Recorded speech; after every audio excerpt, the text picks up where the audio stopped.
Hi students, a very good morning to all of you. Okay, so now in the last class we have seen up to elevation in boiling point. Okay, so one of the colligative property.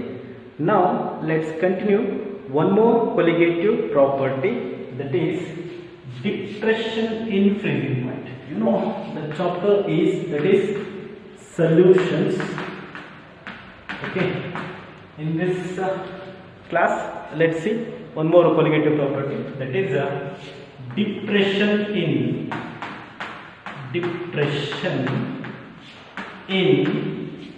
freezing point. Okay, so this is one of the colligative property. Okay, so in the last class we have seen, that is elevation in boiling point, so that we know the definition of boiling point and how these boiling points differ for solute, solvent, and as well as for solution. Okay, so ಆ ಎರಡು difference ಇಂದಾಗಿ ಹೇಗೆ variation ಆಯಿತು ಅಂತೇಳಿ ನೋಡಿದ್ವಿ, that is elevation in boiling point. In the same fashion ನಾವೀಗ let's see depression in freezing point. Okay, then what do you mean by freezing point? Freezing point means freezing point means the temperature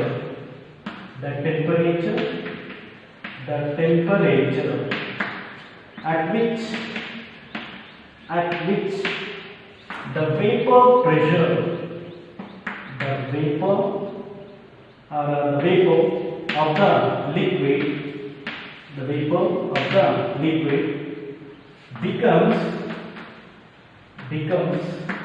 equal to that of its solid. That is solid. So this is called as a freezing point.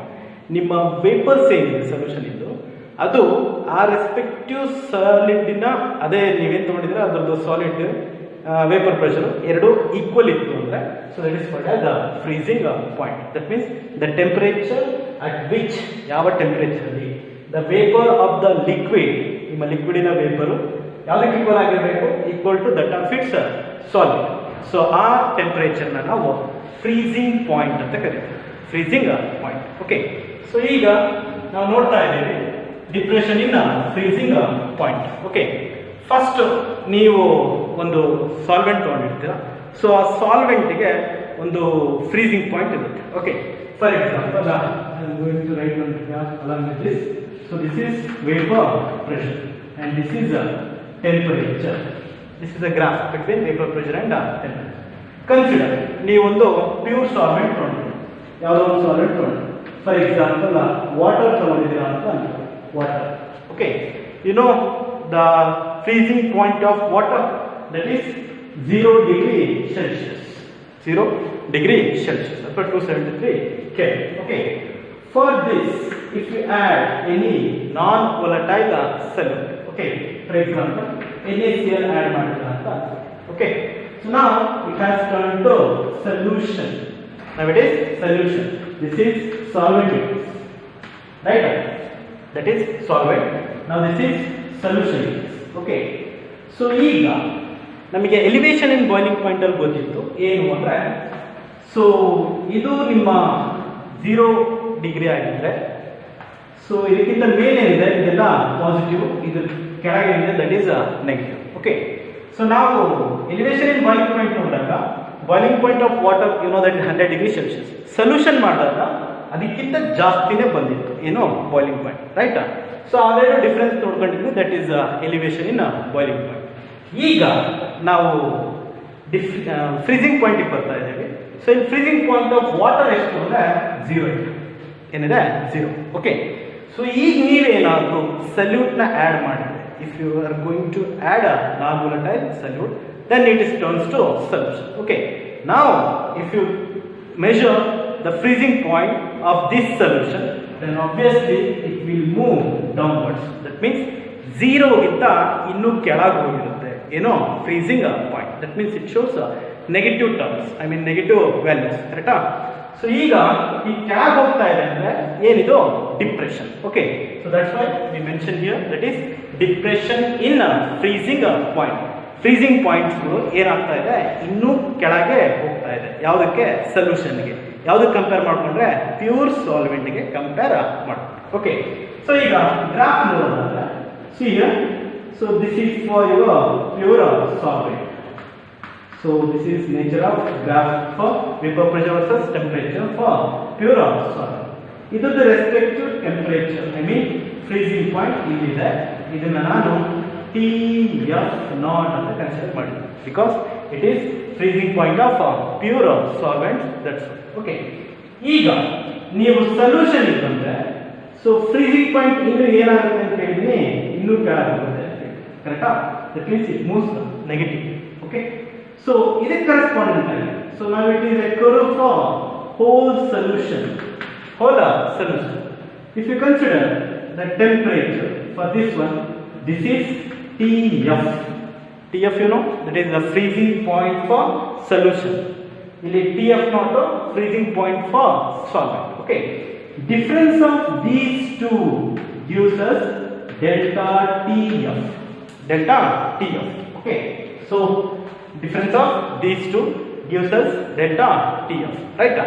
So ಈಗ ನಾವು start ಮಾಡೋದಾದ್ರೆ for this solution, change in freezing point, that is delta TF, is equal to TF naught minus TF. ಬರೀಬೋದಾ? ಯಾಕೆ ಅಂದ್ರೆ ನಿಮ್ಗೆ ಗೊತ್ತಿರಲಿ TF naught pure solvent ಇಂದು freezing point ಏನಿದೆ 0 ಇದೆ. ನಾವು ತಗೊಂಡಿರೋದು ಎಕ್ಸಾಂಪಲ್ಗೆ. ಓಕೆ, ವಾಟರ್ ಆಗಿರೋದ್ರಿಂದ 0. ಸೊ ಈಗ ನೀವು ಸೊಲ್ಯೂಷನ್ ಮಾಡಿದಾಗ NaCl ಹಾಕಿ ಸೊಲ್ಯೂಷನ್ ಮಾಡಿದಾಗ ಇದ್ರದ್ದು ಫ್ರೀಸಿಂಗ್ ಪಾಯಿಂಟ್ ಇನ್ನೂ ಕಡಿಮೆ ಆಗುತ್ತೆ, ಅಂದರೆ ನೆಗೆಟಿವ್ ಕಂಪೇರ್ ಮಾಡಿಕೊಂಡ್ರೆ 0ನೇ ದೊಡ್ಡದು ಅಲ್ವಾ? So that's why TF not ದೊಡ್ಡದು ಮೈನಸ್ TF ಚಿಕ್ಕದನ್ನ ಸಬ್ಸ್ಟ್ರಾಕ್ಟ್ ಮಾಡಿದ್ದಾರೆ. Okay, that is delta TF is equal to TF not minus TF.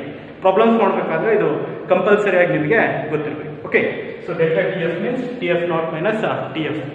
ನಾವು ಈ ಡೆಲ್ಟಾ TF ಗೆ ಕಾರಣ ಯಾರು ಅಂದ್ರೆ it is directly proportional to molality. So in the last derivation ನಾವು ನೋಡಿದ್ವಿ ಎಲಿವೇಶನ್ ಇನ್ ಬಾಯ್ಲಿಂಗ್ ಪಾಯಿಂಟ್ ಅಲ್ಲಿ ಯಾಕೆ delta TB directly proportional to molality ಇತ್ತು ಅಂತ. Okay, in the same way ಇಲ್ಲೂ ಕೂಡ ಡೆಲ್ಟಾ TF ಏನಿದೆ ಚೇಂಜ್ ಇನ್ ಫ್ರೀಸಿಂಗ್ ಪಾಯಿಂಟ್ ಏನಿದೆ, so that is directly proportional to molality. Okay, so ನಾವು ಡೆಲ್ಟಾ TF is equal, ಈ ಪ್ರಪೋರ್ಷನಾಲಿಟಿ ತೆಗೆದ್ರೆ ನಿಮಗೆ ಕಾನ್ಸ್ಟೆಂಟ್ ಬರುತ್ತೆ. So that constant is Kf into m. Okay, so where Kf ಏನಿದೆ, so this is a constant that is considered to be called as Kf means molar depression constant. Kf means molar depression constant, or it can also be called as cryoscopic constant. Okay, Kf ಅಂದ್ರೆ molar depression constant or cryoscopic constant. Okay, so now ಈ Kf ನ ನೀವು define ಮಾಡೋದಾದ್ರೆ ಯಾವ್ದನ್ನ Kf. Okay, so ಈ Kf ಯಾವಾಗ delta TF ಗೆ equal ಆಗುತ್ತೆ ಅಂದ್ರೆ 1 mole of solute ಇದ್ರೆ, I mean concentration of that solution 1 molar ಇದ್ರೆ, so then delta TF is equal to Kf. Are you following? So what do you mean by cryoscopic constant ಅಂತ ಕೇಳಿದ್ರೆ, so change in difference in freezing point of the solution when 1 mole of solute dissolved in 1 kg of solvent. Are you following? 1 mole of solute 1 kg of solvent dissolve ಆದಾಗ 1 mole of solution ಆಗುತ್ತೆ, 1 molar solution. Okay, so ಇಲ್ಲಿಗೆ 1 ಬಂತು ಅಂದ್ರೆ then delta TF is equal to KFI. ಕರೆಕ್ಟಾ? So KF ನ ನಿಮಗೆ ಏನಾದರೂ define ಮಾಡಕ್ಕೆ ಹೇಳಿದ್ರೆ, that is cryoscopic constant define ಮಾಡಕ್ಕೆ ಹೇಳಿದ್ರೆ, you know that is, so cryoscopic constant Kf is defined as change in freezing point of the solution when 1 mole of solute dissolves in 1 kg of salt. Okay, so anyhow ಹೇಗೆ KB unit ಏನು last time ನಾವು ನೋಡಿದ್ವು ಅದೇ ತರ KF ಕೂಡ unit same kelvin kg per mole. That is unit of Kf is equal to Kelvin kg per mole. Okay, similar to kg. Okay, Kf is unit kuda Kelvin kg per mole. Okay, so now up to this we have seen. Now let's continue. What? Calculation of molar mass of solute. Molar mass of solute. To calculate molar mass of solute, now let's continue this one. Okay, you know delta TF is equal to KF into M, right? So M andre molality means number of moles of solute dissolves in 1 kg of solvent. You know that formula. Okay, that means 1000 divided by WA. Okay, so this is molality. Molality is equal to WB by MB into 1000 divided by WA. So now this is equation 1 and this is equation 2. Now if you substitute equation 2 in 1, then delta TF is equal to KF into M means you know that is WP into 1000 divided by MB into WA. Right? So now what is our target? To calculate molar mass of solute. To calculate molar mass of solute, illide molar mass of solute. Idu illige tagondre idana illige tagondre, then MB is equal to KF into WB into 1000 divided by delta TF into WA. So this is the final equation used to calculate molar mass of solute. So like this we are going to see the colligative property, that is depression in freezing point.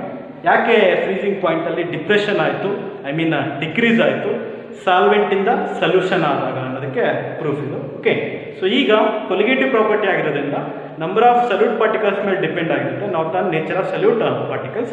So ಆ solute ಪಾರ್ಟಿಕಲ್ಸಿನ molecular mass ನೀವು calculate ಮಾಡಬೇಕು ಅಂದರೆ you need this equation. Okay, so equation ಬರಬೇಕು ಅಂದರೆ ಇಷ್ಟು ನೀವು ಮಾಡ್ಕೊಂಡು ಬರಬೇಕು. This equation is very important for the sake of your problems. Okay, so that is MB is equal to KF into WB into 1000 divided by delta TF into WB. So last I mean elevation in boiling point ಗೂ ಇದಕ್ಕೂ ಅಂಥ difference ಏನಿಲ್ಲ, ಕರೆಕ್ಟಾ? So ಅಲ್ಲಿ ನಾನು terms ಹೇಳಿದ್ದೇನೆ ಏನು, MB ಅಂದರೆ ಮೋಲಾರ್ ಮಾಸ್ ಆಫ್ ಸಲ್ಯೂಟ್, ಬರ್ಕೊಳ್ಳಿ.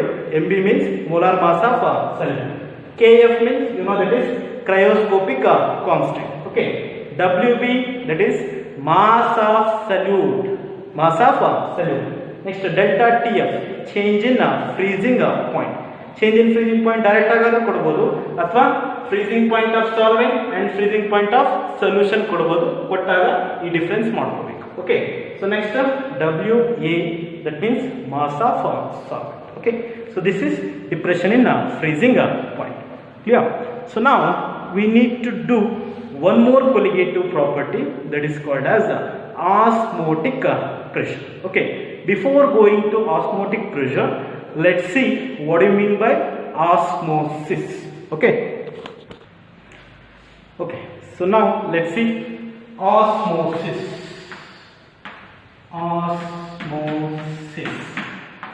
So day to day life ಅಲ್ಲಿ ನಾ ಈ ವರ್ಡ್ ಕೇಳ್ತಾನೆ ಇರ್ತೀವಿ. ಓಕೆ, ಬಯಾಲಜಿಲಿ, ಕೆಮಿಸ್ಟ್ರಿಲಿ ಇದೆಲ್ಲ.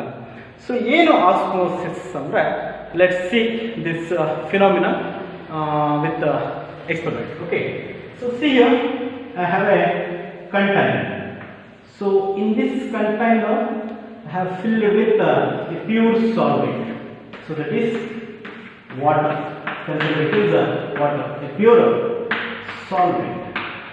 Okay, so now let me take one thistle funnel. You know thistle funnel level ನೋಡಿದ್ದೀರಾ? Okay, So Thistell funnel. So now this Thistell funnel is closed by using a membrane. It's called as semi-permeable membrane. Semi-permeable membrane. Okay. So ಯಾರು semi permeable membrane ಆಗಿ act ಆಗ್ತಾರೆ ಅಂದರೆ, for example animal origin ಅಥವಾ plant origin ಇರ್ತಕ್ಕಂಥ use ಮಾಡ್ತೀವಿ ಮೆಂಬ್ರೇನ್ಸ್ನ. For example pig bladder ಆಗಿರ್ಬೋದು, ಅಥವಾ ಅನಿಮಲ್ ಬ್ಲಾಡರ್ ಕಾಮನ್ ಆಗಿ, ಅಥವಾ parchment paper or cellophane. So these three we can use it as a semi permeable membrane. ಒಂದು ಪಿಗ್ ಬ್ಲಾಡರ್ ಅಥವಾ animal bladder, parchment paper or cellophane. Okay, so they act as semi-permeable membrane. Name itself indicating they are semi-permeable. Semi-permeable ಅಂದ್ರೆ ಒಬ್ಬರನ್ನ ಬಿಡ್ತಾರೆ, ಇನ್ನೊಬ್ಬರನ್ನ ಬಿಡಲ್ಲ ಅಂತ ಅರ್ಥ. Okay, ಯಾರನ್ನ ಬಿಡ್ತಾರೆ ಯಾರನ್ನ ಬಿಡಲ್ಲ ಅಂತ ನೋಡೋದಾದ್ರೆ, semi-permeable membrane means this is the membrane which allows only solvent particles,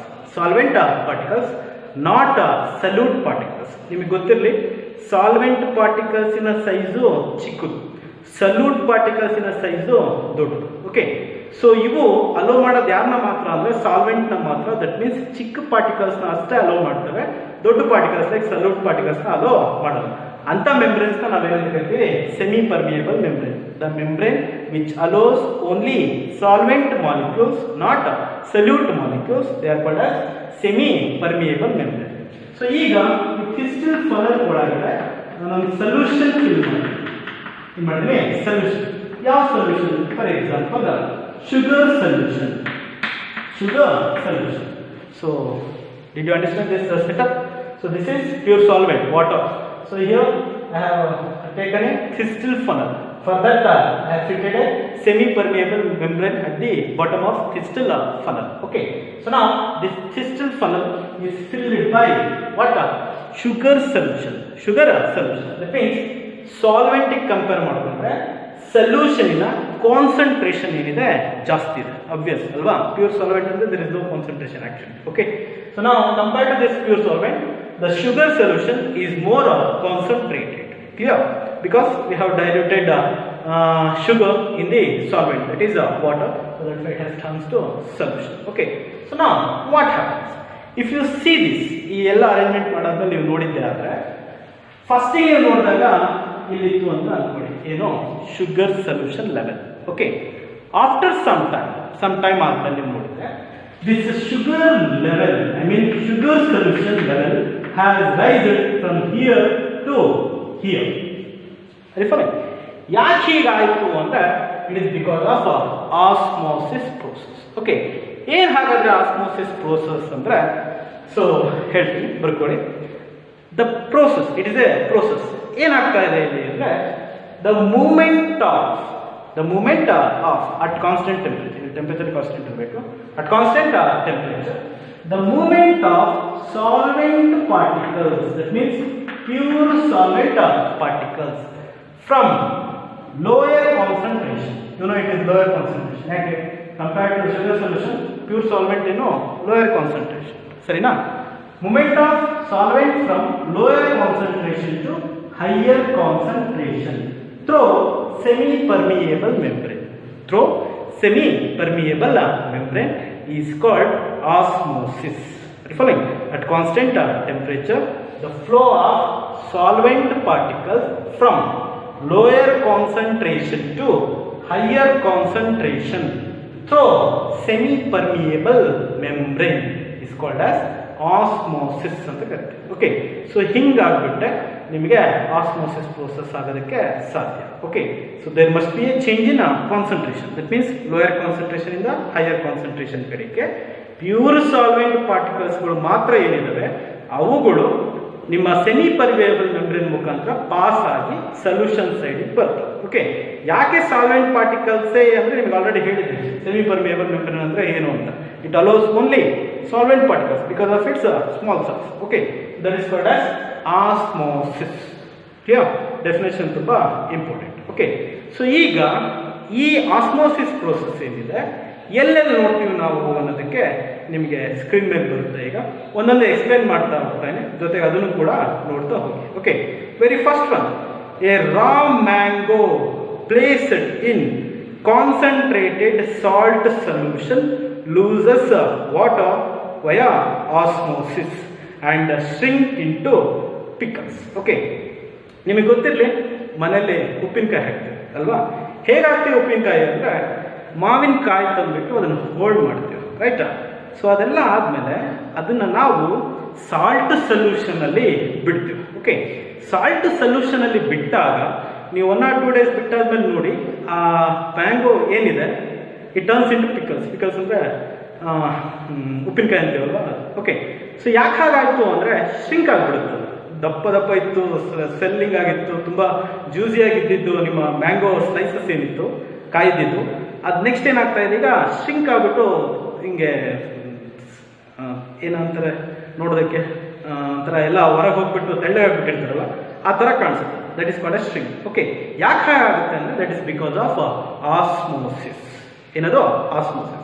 ಹೆಂಗಾಯ್ತು osmosis ಅಂದರೆ ನಿಮ್ಮ ಸಾಲ್ಟ್ ಸೊಲ್ಯೂಷನ್, ಕಾನ್ಸಂಟ್ರೇಟೆಡ್ ಸೊಲ್ಯೂಷನ್, ನಿಮ್ಮ ಮ್ಯಾಂಗೋ ಸ್ಲೈಸ್ ಏನಿತ್ತು ಅದ್ರ ಒಳಗಡೆ ವಾಟರ್ ಕಂಟೆಂಟ್ ಇತ್ತಾ, ದಟ್ ಈಸ್ ಸಾಲ್ವೆಂಟ್, ರೈಟ್?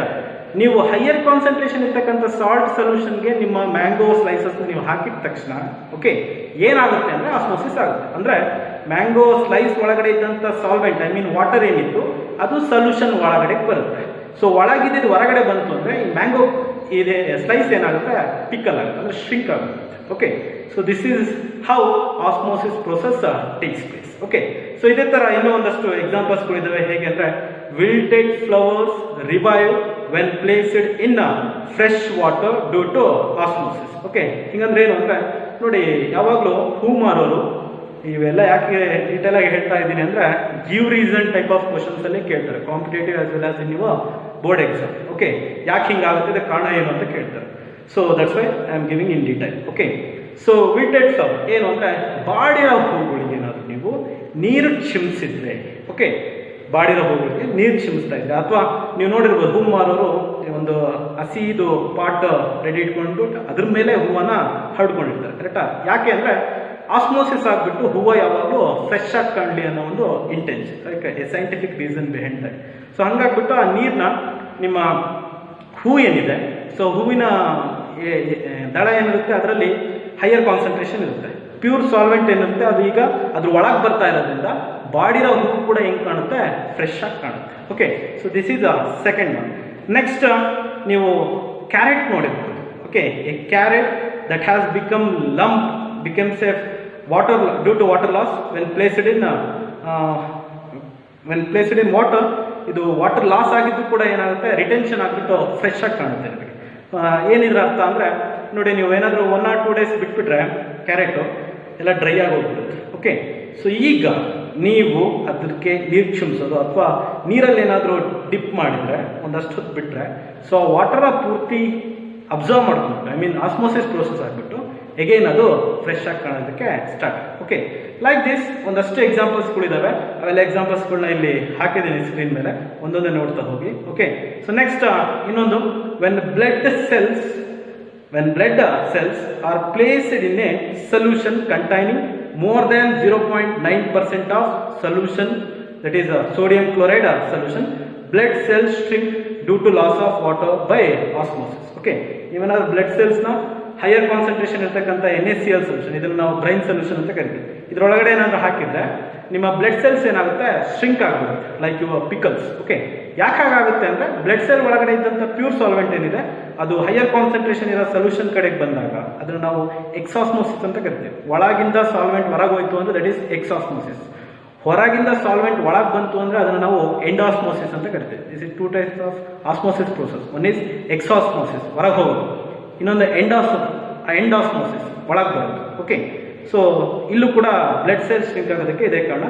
ಇನ್ನೊಂದು ಟೈಪ್ಸ್ ಆಫ್ ಸೊಲ್ಯೂಷನ್ ಬರುತ್ತೆ, ಅವಾಗ ಇನ್ನೂ ಡೀಟೇಲ್ ಆಗಿ ಇದನ್ನ ಹೇಳ್ತೀವಿ. ಓಕೆ, ನೆಕ್ಸ್ಟ್ ನೀವು ರೂಟ್ಸಲ್ಲಿ ನೋಡಿರ್ಬೋದು, ರೂಟ್ಸ್ ಮುಖಾಂತರ ವಾಟರು ಮೇಲ್ಗಡೆ ಪಾಸ್ ಆಗುತ್ತೆ ಭೂಮಿಯಿಂದ ಅಂತ ನೋಡಿರ್ತಾರೆ. ಓಕೆ, ಇದಕ್ಕೂ ಕೂಡ ಕಾರಣ ಆಸ್ಮೋಸಿಸ್. ಓಕೆ, ನೆಕ್ಸ್ಟ್ ಇನ್ನೊಂದು ನೋಡಿರ್ಬೋದು ನೀವು, ಯಾರು ಜಾಸ್ತಿ ಸಾಲ್ಟಿ ಐಟಮ್ಸ್ಗಳನ್ನ ತಗೊತಾರೆ, ಐ ಮೀನ್ ಎಕ್ಸ್ಟ್ರಾ ಉಪ್ಪು ಹಾಕೊಂಡು ತಿನ್ನೋದು ಅಥವಾ ತುಂಬ ಸಾಲ್ಟಿ ಐಟಮ್ಸ್ಗಳು ಜಂಕ್ ಫುಡ್ಗಳನ್ನ ತಿಂತಾರೆ ಅವ್ರು ನೋಡಿ ತುಂಬ ಸ್ವೆಲ್ಲಿಂಗ್ ಆಗಿರ್ತಾರೆ. ಆಮೇಲೆ ಪಫಿನೆಸ್ ತುಂಬ ಜಾಸ್ತಿ ಇರುತ್ತೆ, ತುಂಬ ಮೆತ್ತಿಗೆ ದಪ್ಪ ದಪ್ಪ ಗುಂಡಕ್ಕೆ ಇರುತ್ತೆ.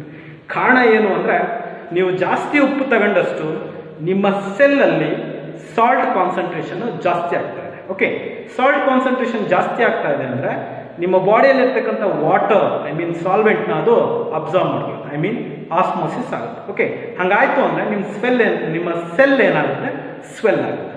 ನಿಮ್ಮ ಸೆಲ್ ಸ್ವೆಲ್ ಆಗ್ತಾ ಇದೆ ಅಂದರೆ ಯು ಲುಕ್ ಪಫಿ.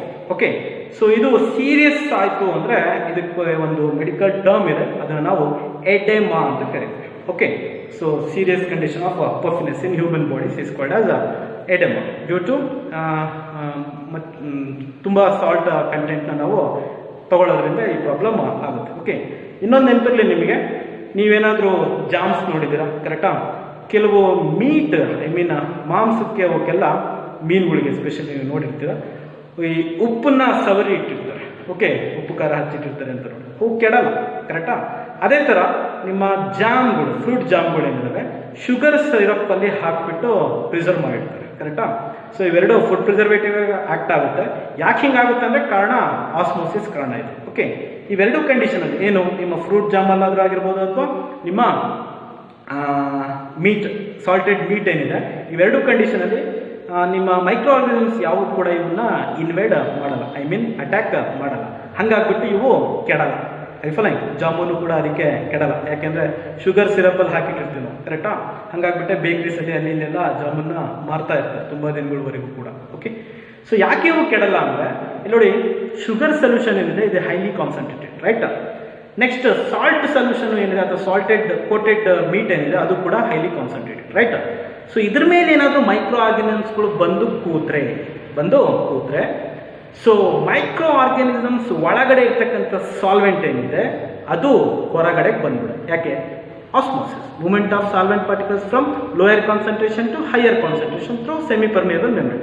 ಸರ್ ಇದು ಮೆಮ್ಬ್ರೇನ್ ಎಲ್ಲಿದೆ ಸರ್ ಅಂತ ಕೇಳಿದ್ರೆ ಆ ಮೈಕ್ರೋ ಆರ್ಗ್ಯಾನಿಸಮ್ಸಿನ ಸ್ಕಿನ್ ಏನಿದೆ that itself acts as a membrane. Okay, so all these are all example for osmosis. Okay, definition ಗೊತ್ತಿರಲಿ, ಹೇಗಾಗುತ್ತೆ ಅಂತ ಗೊತ್ತಿರಲಿ, ಸೆಮಿ ಪರ್ಮಿಯಬಲ್ ಮೆಮ್ಬ್ರೇನ್ ಅಂದ್ರೆ ಏನಂತ ಗೊತ್ತಿರಲಿ, example for semi permeable membranes ಗೊತ್ತಿರಲಿ, that is pig bladder or animal bladder, cellophane or parchment paper. Okay, so ಈ osmosis ಪ್ರೋಸೆಸ್ಗಳನ್ನ ನಾವು ಎಲ್ಲೆಲ್ಲಿ ನೋಡ್ತೀವಿ ಅನ್ನೋದು ಕೂಡ ನಿಮಗೆ ಗೊತ್ತಿರಲಿ. ಓಕೆ, ಸೊ ಇಷ್ಟು osmosis. Okay,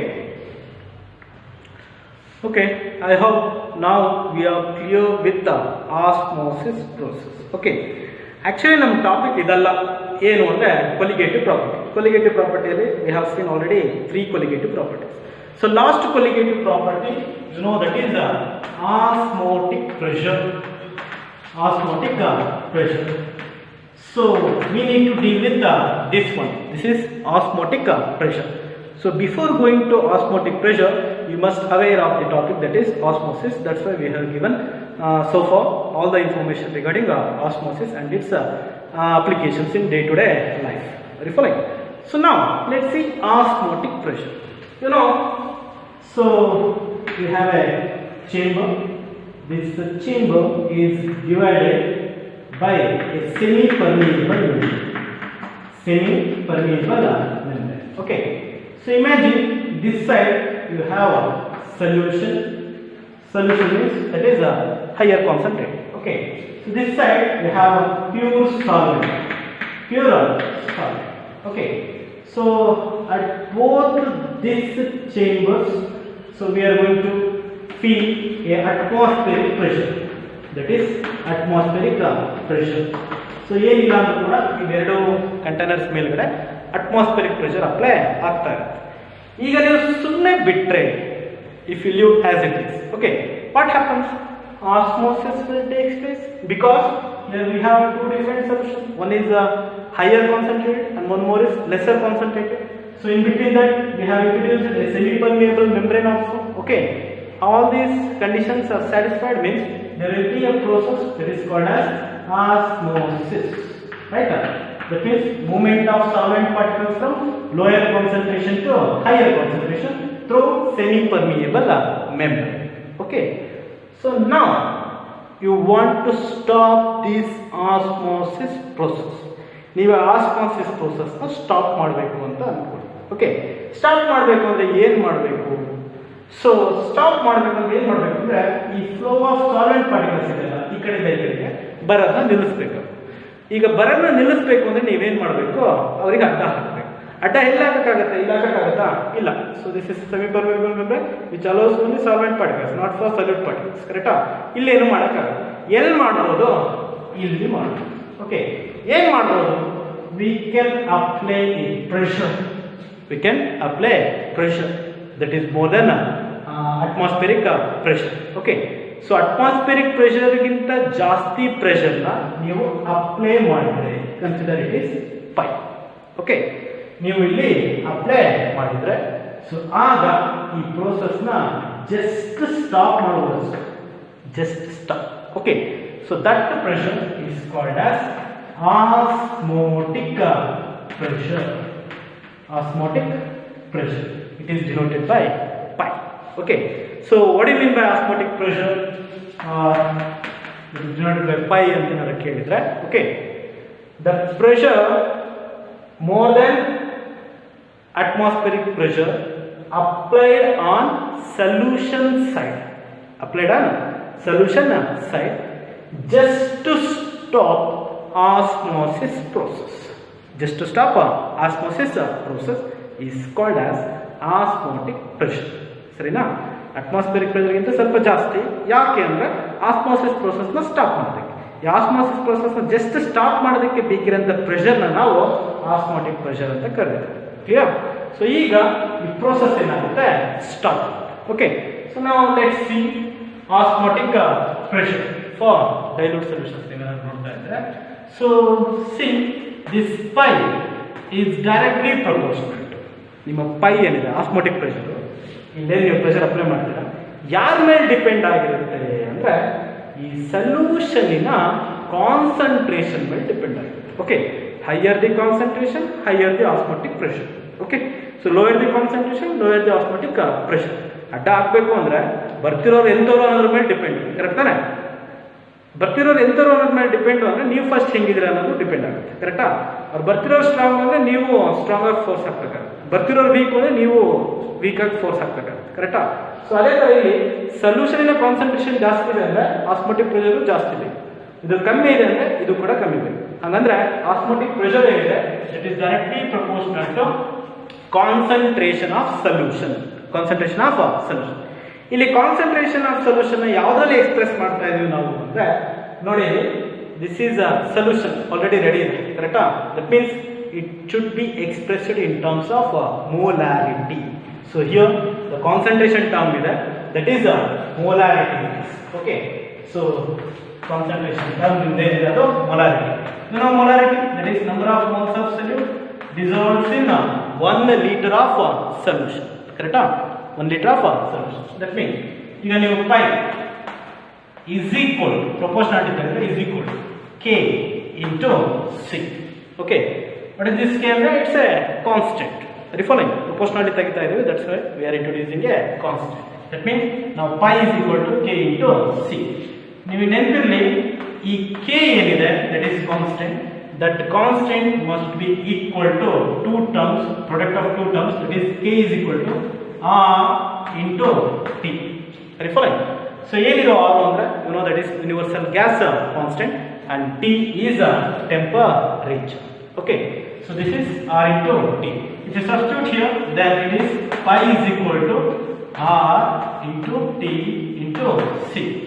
Clear? You know here what do you mean by c? C means concentration. ಯಾವ concentration term? molarity. Molarity ಅಂದ್ರೆ number of moles of solute dissolves in 1 liter of solution. Now you substitute it here. That means pi is equal to r into t into nb divided by v. Clear? So now nb you know number of moles, b ಅಂದ್ರೆ solute you know. Okay, so that's why number of moles of solute means mass by molar mass, Wb by Mb. Now if you substitute here, then it turns to R into T into Wb by Mb into V. right? So this is osmotic pressure equation. That is pi is equal to R into T into WB by MB into B. So now, being a colligative property, osmotic pressure, ಇಲ್ಲಿ number of particles ಮೇಲೆ depend ಆಗಿರುತ್ತೆ ಅಂತ ನಮಗೆ ಗೊತ್ತು, ಕರೆಕ್ಟಾ? So ಅದರ ಮೇಲೆ ಈ ಕಾನ್ಸಂಟ್ರೇಷನ್ ಕೂಡ ಡಿಪೆಂಡ್ ಆಗಿದೆ ಈಗ, ಕರೆಕ್ಟ್ ತಾನೆ? So that's why we need to calculate molar mass. We need to calculate molar mass of solute. Calculation of molar mass of solute. How to calculate? CF MB ಇದೆ ತಾನೆ, that's what we need to calculate. So MB ನ ಈಗ ತಗೊಳ್ಳಿ, osmotic pressure na ಕೆಳಗೆ ತಗೊಂಡು, then it will turns to MB is equal to WB into R into T divided by pi into B. Okay, so this is equation to calculate the molar mass of solute. One ನೆನಪಿಟ್ಕೊಳ್ಳಿ, ಈ V ಏನಿದೆ it should be in liter, because the definition of molarity, you know, number of moles of solute dissolves in 1 liter of solution. That's why we should be in terms of liter. So in terms ಏನಾದರೂ ನಿಮ್ಮ problems ಅಲ್ಲಿ centimetre cube ಅನ್ನೋ ಅಥವಾ ml ಅನ್ನೋ ಕೊಟ್ಟಿದ್ರೆ, so ಇದನ್ನ ನೀವು ಲೀಟರ್ಗೆ ಕಂಪಲ್ಸರಿಯಾಗಿ ಕನ್ವರ್ಟ್ ಮಾಡಿ by dividing 1000. Okay, so that is 1, right? So ಈ ಟರ್ಮ್ಸ್ಗಳು ಯಾರ್ಯಾರು ಅಂದರೆ ನಿಮ್ಗೆ ಗೊತ್ತಿದೆ. MB, that is molar mass of solute, molar mass of solute, and WB that is mass of solute, mass of solute. Next R you have, that is universal gas constant, universal gas constant, that is 3.314. okay, so ಈ value ಯಾವಾಗಲೂ same ಇರಲ್ಲ. It depends upon the pressure and ನಿಮ್ಮ ವಾಲ್ಯೂಮಿನ unit ಮೇಲೆ ಇದು ಕೂಡ change ಆಗುತ್ತೆ. So ಅವ್ರು ಏನು ಕೊಟ್ಟಿರ್ತಾರೋ ಅಥವಾ ಯೂನಿಟ್ಸ್ಗಳು ನೋಡಿಕೊಂಡು ಪ್ರೆಷರ್ದು, ಆಸ್ಮೋಟಿಕ್ ಪ್ರೆಷರ್ದು, ವಾಲ್ಯೂಮ್ದು ನೀವು ಡಿಸೈಡ್ ಆಗಬೇಕು. ಓಕೆ, ಟೆಂಪ್ರೇಚರ್ ಇನ್ನೇನು ಕೆಲ್ವಿನಲ್ಲೇ ಇರುತ್ತೆ, ಅದೇನು ಚೇಂಜ್ ಆಗಲ್ಲ. ಇವೆರಡು ಫ್ಯಾಕ್ಟರ್ ಮೇಲೆ ಡಿಪೆಂಡ್ ಆಗಿದ್ದರಿಂದ ಈ ಆರ್ ವ್ಯಾಲ್ಯೂ ಕೂಡ ಚೇಂಜ್ ಆಗುತ್ತೆ. Next T, that is temperature. T, that is temperature. So next up we have V, that is the volume of solution, volume of solution, and last very important, that is pi, osmotic pressure. Okay, so ಇಷ್ಟರಲ್ಲಿ so ಒಂದಷ್ಟು ಟರ್ಮ್ಸ್ಗಳು ಕೊಟ್ಟಿರ್ತಾರೆ, ನಿಮಗೆ MB calculate ಮಾಡೋದಕ್ಕೆ ಹೇಳ್ತಾರೆ. So this is osmotic pressure, the pressure applied on solution side just to stop osmosis process. Okay, it is always more than atmospheric pressure. Okay, ಇದು ಯಾರಿಗೆ equal ಆಗಿರುತ್ತೆ, direct proportional ಆಗಿರುತ್ತೆ concentration. So that derive ಮಾಡ್ಕೊಂಡು ಬರ್ತೀವಿ. So molar mass of ಸಲ್ಯೂಟ್ನ calculate ಮಾಡೋದಕ್ಕೆ ಸಾಧ್ಯ ಆಯಿತು. Okay, so this is osmotic pressure. So now, based on the osmotic pressure of solutions can be classified into different types. Okay, now let's see classification of solutions based on osmotic pressure. Okay, so based on osmotic pressure, now we are going to see 3 types of solution. Okay, very first one, that is isotonic solution. Isotonic solution. Okay, so second one, that is hypertonic solution. Hypertonic solution. Okay, and one more, third one, that is hypotonic solution. Hypotonic solution. So these are the 3 types of solutions based on osmotic pressure. Okay, first one, let's see isotonic solution. As the name itself indicating, iso means same. Okay, ನೀವು ಯಾವ್ದಾದ್ರು ಎರಡು solution ತಗೊಂಡಿದ್ದೀರಾ ಅಂತ ಅನ್ಕೊಳ್ಳಿ. Okay, ಈ ಎರಡೂ ಸೊಲ್ಯೂಷನಿನ osmotic pressure that is pi same ಇದ್ರೆ, ಏನಿದ್ರೆ ಸೇಮ್ ಇದ್ರೆ, so that solution is called as isotonic solution. Okay, that means the solution in which the osmotic pressure is same with compared to another solution is called as isotonic solution. ಅಂದರೆ ಎರಡು solution osmotic pressure ಏನಿದೆ same ಇದೆ. Okay, ಒಂದು example ಕೊಡೋದಾದ್ರೆ ನಿಮಗೆ, so ನಿಮಗೆಲ್ಲ ಗೊತ್ತಿರುತ್ತೆ, ನೀವು sudden patient ಆದರೆ ಏನಾದರೂ ಆದಾಗ ನಿಮಗೆ ಇಂಟ್ರಾವೆನಸ್ ಆಗಿ ಇಂಜೆಕ್ಟ್ ಮಾಡ್ತಾರೆ ಅಥವಾ ಡ್ರಿಪ್ ಹಾಕ್ತಾರೆ, ಕರೆಕ್ಟಾ? ಸೊ ಈ ಡ್ರಿಪ್ ಏನಿದೆ, ಆ ಸೊಲ್ಯೂಷನ್ ಏನಿದೆ, that is 0.9% NaCl solution, that is called as brine solution ಅಂತ ಕರೀತೀವಿ. 0.9% NaCl solution. ಓಕೆ, ಸೊ ಈ ಸೊಲ್ಯೂಷನ್ ನಿಮ್ಮ ಬ್ಲಡ್ ಸೆಲ್ ಒಳಗಡೆ ಹೋಗೋದಕ್ಕೆ ಕಾರಣ ಏನು ಅಂದರೆ because of this isotonic solution concept. ಏನು ಸರ್ ಅಂದರೆ, let's see here, consider this is your blood cell. So to this, now we are going to inject this one, right? That is 0.9% NaCl solution. So ಈಗ ಆರಾಮಾಗಿ ನಿಮ್ಮ solution ಇದೆ, ಅದು ನಿಮ್ಮ blood cells ಅಲ್ಲಿ introduce ಆಗುತ್ತೆ. Okay, so ಯಾಕಾಗುತ್ತೆ ಅಂದರೆ ನಿಮಗೆ ಗೊತ್ತಿರಲಿ, ಬ್ಲಡ್ ಸೆಲ್ಸಿನ ಕಾನ್ಸಂಟ್ರೇಷನ್ ಕೂಡ 0.9%.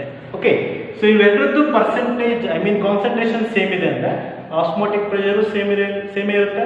So that's why they acts as isotonic solution.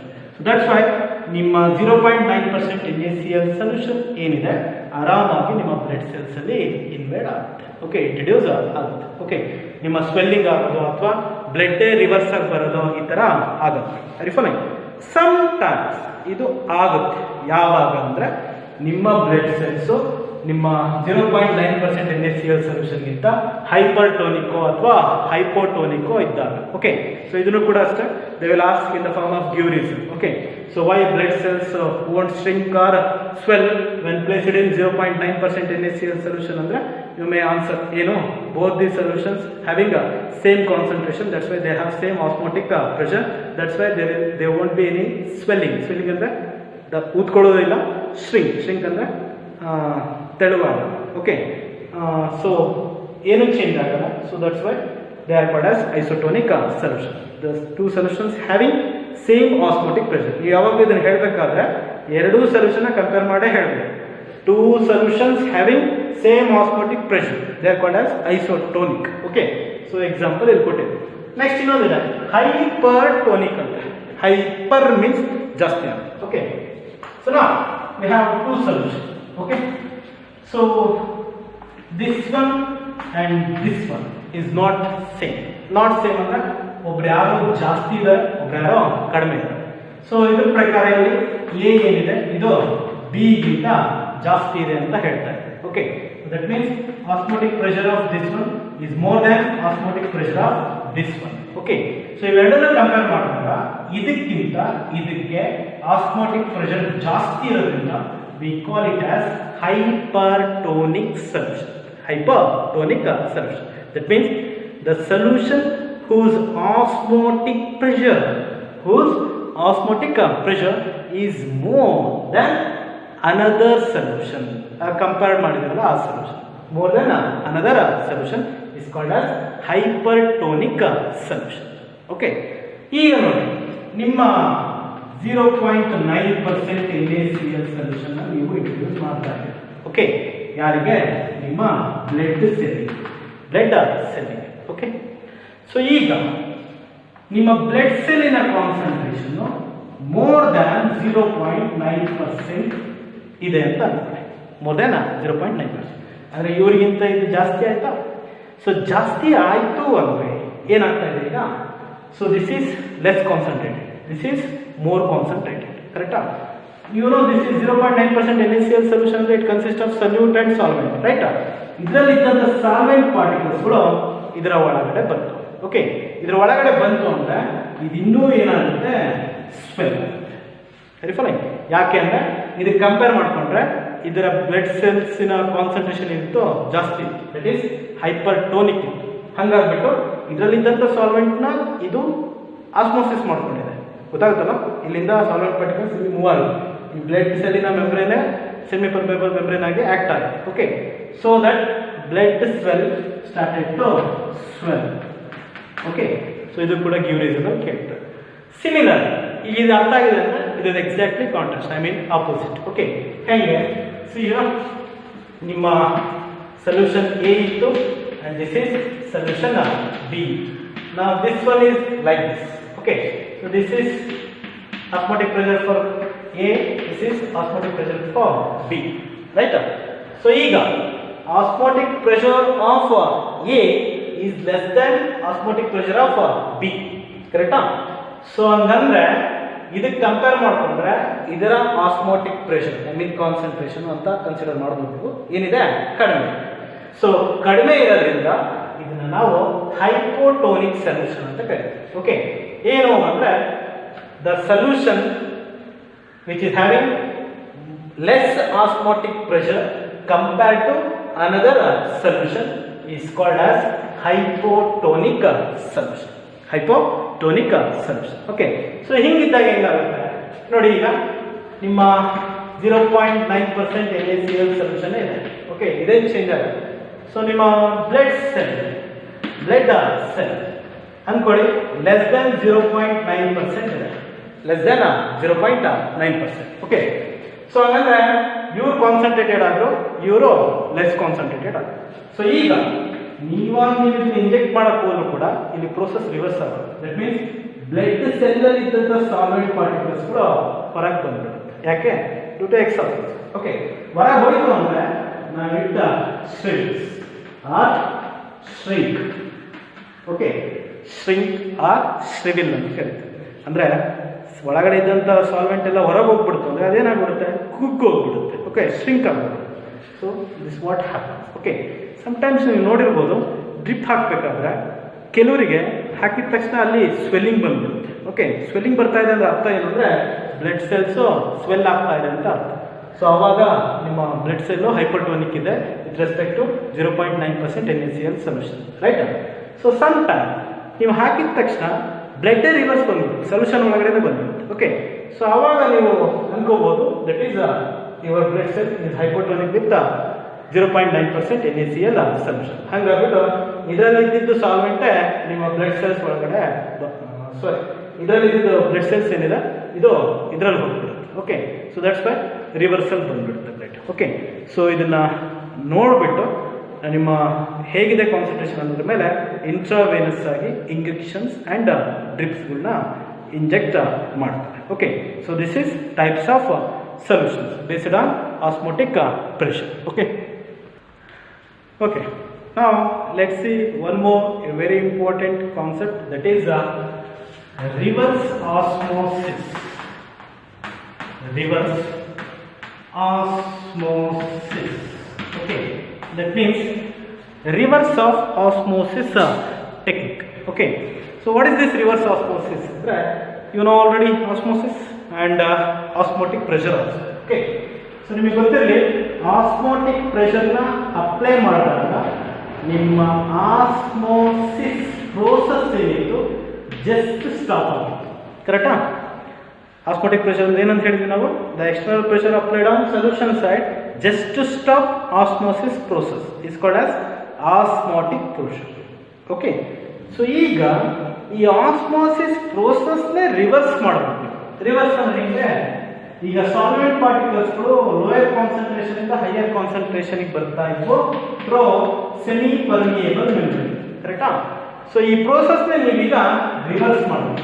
ಏನು ರಿವರ್ಸ್ ಅಂದ್ರೆ ಸೊಲ್ಯೂಷನ್ ಪೂರ್ತಿ ಆ ಕಡೆ ಹೋಗ್ಬೇಕು ಅಂತಲ್ಲ, ಆ ಕಡೆ ಹೋಗೋದೂ ಇಲ್ಲ. ಯಾಕೆಂದ್ರೆ ಈ semi permeable membrane is allowed for only solvent particles, not for solute particles, right? Already know it. Okay, so that means solution ಇರ್ತಕ್ಕಂಥ ಸಾಲ್ವೆಂಟ್ ಪಾರ್ಟಿಕಲ್ಸ್ ಆ ಕಡೆಗೆ ಕಳಿಸ್ಬೇಕು. ಆ ಕಡೆಗೆ ಕಳಿಸ್ಬೇಕಂದ್ರೆ ನೀವೇನ್ ಮಾಡಬೇಕು? ಆಸ್ಮೋಟಿಕ್ ಪ್ರೆಷರ್ಗಿಂತ ಜಾಸ್ತಿ ಪ್ರೆಷರ್ನ ಅಪ್ಲೈ ಮಾಡಬೇಕು. ಎಲ್ಲಿ? Solution side. ಓಕೆ, ಆವಾಗ ನಿಮ್ಮ ಆಸ್ಮೋಸಿಸ್ ಪ್ರೋಸೆಸ್ ಏನಾಗುತ್ತೆ? ರಿವರ್ಸ್ ಆಗುತ್ತೆ. That is called as reverse osmosis. Okay, ಬರ್ಕೊಳ್ಳಿ.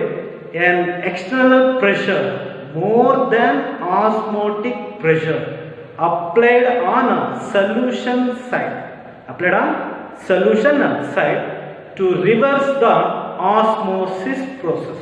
To reverse the osmosis process is called as reverse osmosis. Okay, ಇದು ಒಂದು ಸಿಂಪಲ್. ಇನ್ನೊಂದು ಹೇಳೋದಾದ್ರೆ external pressure applied on solution side more than osmotic pressure for the movement of solvent particles from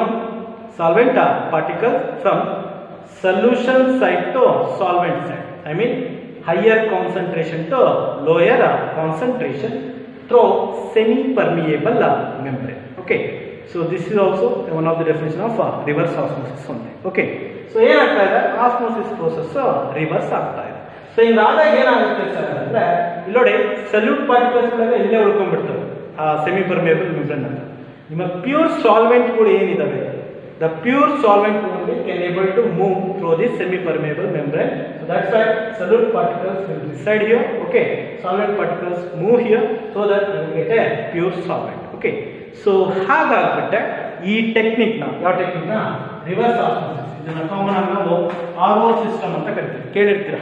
okay, water purifiers ಎಲ್ಲ RO ಅಂತ ಕರೀತಾರೆ. RO ಅಂದ್ರೆ ಏನು ಅಂದ್ರೆ reverse osmosis. Okay, reverse osmosis ಅಂದ್ರೆ ಏನು ಅಂದ್ರೆ ಸಾಲ್ಟ್ ಕಂಟೈನ್ ಇರ್ತಕ್ಕಂಥ ವಾಟರ್. ಓಕೆ, ಫ್ಲೋರೈಡ್ಸ್ ಇರ್ಬೋದು, ಕ್ಲೋರೈಡ್ಸ್ ಇರ್ಬೋದು, ನಿಮಗೆ ಗೊತ್ತಿದೆ ಹಾರ್ಡ್ ವಾಟರ್, ಸಾಫ್ಟ್ ವಾಟರ್ ಎಲ್ಲ ಅಲ್ವಾ.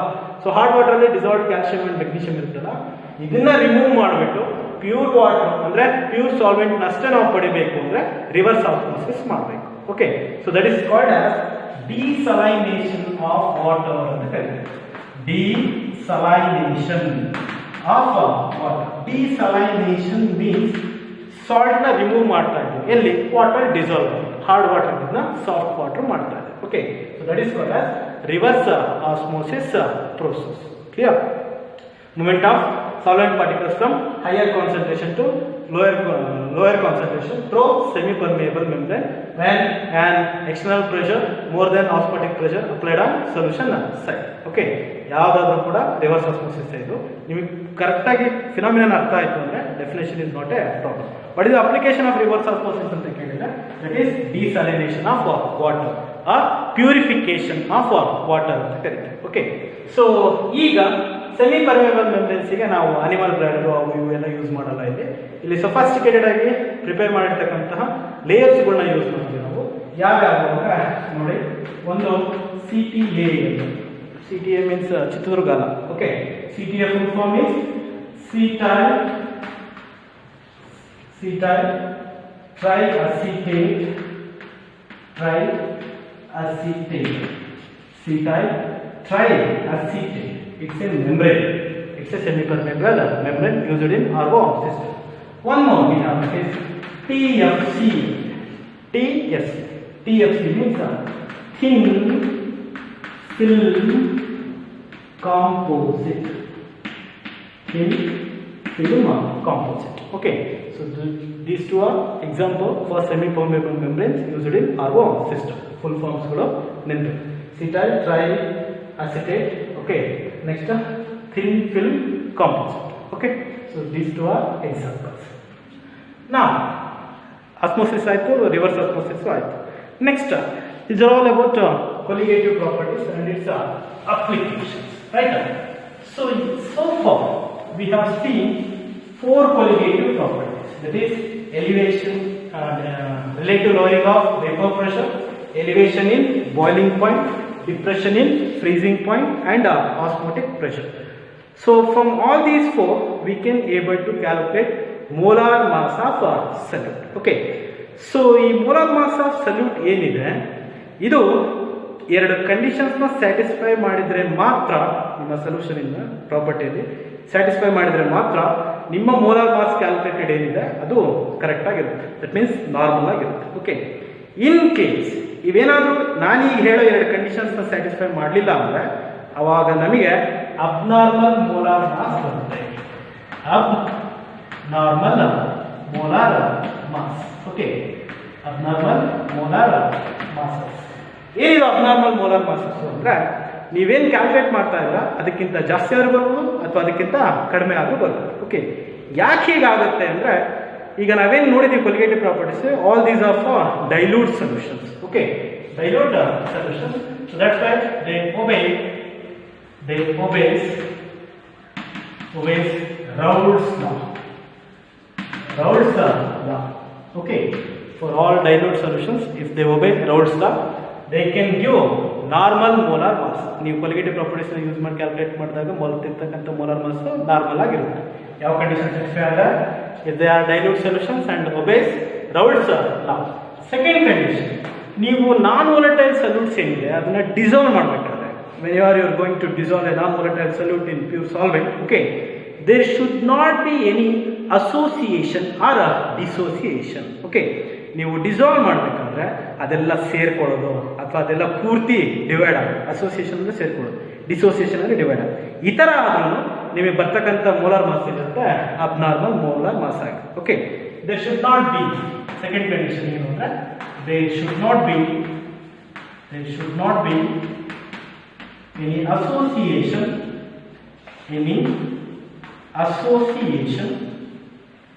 or dissociation. So these are the two conditions. okay, ಇದು ಸ್ಯಾಟಿಸ್ಫೈ ಆದರೆ ಮಾತ್ರ ನೀವು ಕ್ಯಾಲ್ಕುಲೇಟ್ ಮಾಡೋಂಥ ಮೋಲಾರ್ ಮಾಸ್ ಕೊಲಿಗೇಟಿವ್ ಪ್ರಾಪರ್ಟೀಸ್ ಮುಖಾಂತರ ನಾರ್ಮಲ್ ಆಗಿರುತ್ತೆ. ಇನ್ ಕೇಸ್ ಇವೆರಡು ಸ್ಯಾಟಿಸ್ಫೈ ಆಗ್ತಾ ಇಲ್ಲ ಅಂದರೆ then the resultant molecular mass will be abnormal molar mass. Okay, so ಈ ಅಬ್ನಾರ್ಮಲ್ ಮೋಲಾರ್ ಮಾಸ್ ಹೇಗೆ ಬರುತ್ತೆ, ಅಸೋಸಿಯೇಷನ್ ಆದರೆ ಹೇಗೆ, ಡಿಸೋಸಿಯೇಷನ್ ಆದರೆ ಹೇಗೆ. ಓಕೆ, ಸೊ ಇದನ್ನ ಸರಿಪಡಿಸೋದಕ್ಕೆ ಯಾವ ಫ್ಯಾಕ್ಟರ್ನ ಇಂಟ್ರೊಡ್ಯೂಸ್ ಮಾಡಬೇಕು ಅನ್ನೋದನ್ನ ನೆಕ್ಸ್ಟ್ ಕ್ಲಾಸಲ್ಲಿ ನೋಡಿಬಿಟ್ಟು ಈ ಚಾಪ್ಟರ್ನ ಥಿಯರಿ ಪಾರ್ಟ್ನ ಕಂಪ್ಲೀಟ್ ಮಾಡಿ ಇನ್ನೊಂದು ಟಾಪಿಕ್ ಇದೆ ಅಷ್ಟೇ. So that is abnormal molar masses due to association and dissociation and van't factor. ಇದನ್ನು ಕಂಪ್ಲೀಟ್ ಮಾಡಿ problems on all these 4 colligative properties ಮುಗಿಸಿದ್ರೆ that will be the your last class of this chapter, that is solutions. Okay, so regarding this we will give some assignment questions, complete it. okay, thank you for watching the video.